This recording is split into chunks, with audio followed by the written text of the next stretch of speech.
ଶ୍ରୀ ସାଇରାମ।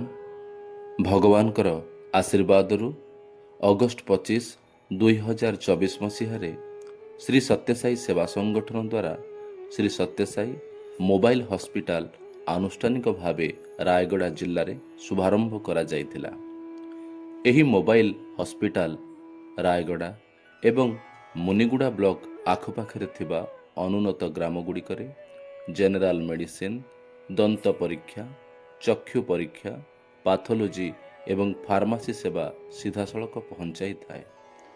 ଡାକ୍ତର ଓ ପାରାମେଡ଼ିକ କର୍ମଚାରୀଙ୍କ ଦ୍ୱାରା ପରିଚାଳିତ ଏବଂ ଲାବୋରେଟୋରୀ ଫାସିଲିଟି ଥିବା ଏହି ହସ୍ପିଟାଲ ଗ୍ରାମବାସୀଙ୍କୁ ସେମାନଙ୍କ ଘର ଦ୍ୱାରରେ ପ୍ରତିରୋଧାତ୍ମକ ଏବଂ ଚିକିତ୍ସାମୂଳକ ଉଭୟ ପ୍ରକାରର ସ୍ୱାସ୍ଥ୍ୟ ସେବା ପ୍ରଦାନ କରେ।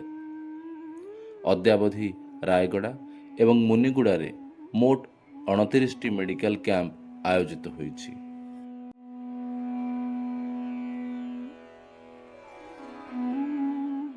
ଉକ୍ତ ସେବାରେ ସାଧାରଣ ଔଷଧ 1776 ଜଣ ରୋଗୀଙ୍କୁ, ଚକ୍ଷୁ ପରୀକ୍ଷାରେ 699 ଜଣ ରୋଗୀ ଏବଂ ଯେଉଁମାନଙ୍କର ଚଷମା ଆବଶ୍ୟକତା ଥାଏ ସେମାନଙ୍କୁ ନିଃଶୁଳ୍କ ଚଷମା ପ୍ରଦାନ ଏବଂ ମଧୁମେହ ଜନିତ ରୋଗୀଙ୍କୁ ରାୟଗଡ଼ା ଏଲ୍ଭି ପ୍ରସାଦ ଆଇ ହସ୍ପିଟାଲରେ ନିଃଶୁଳ୍କ ସର୍ଜରୀ ପାଇଁ ପଠାଯାଏ।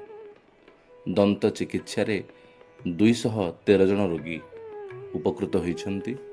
ଲାବୋରେଟୋରୀ ପରୀକ୍ଷାରେ 511 ଜଣ ରୋଗୀ ମ୍ୟାଲେରିଆ, ରକ୍ତହୀନତା ଏବଂ ଅନ୍ୟାନ୍ୟ ରୋଗ ନିର୍ଣ୍ଣୟ ପାଇଁ ସେମାନଙ୍କ ପରୀକ୍ଷା କରାଯାଇଅଛି।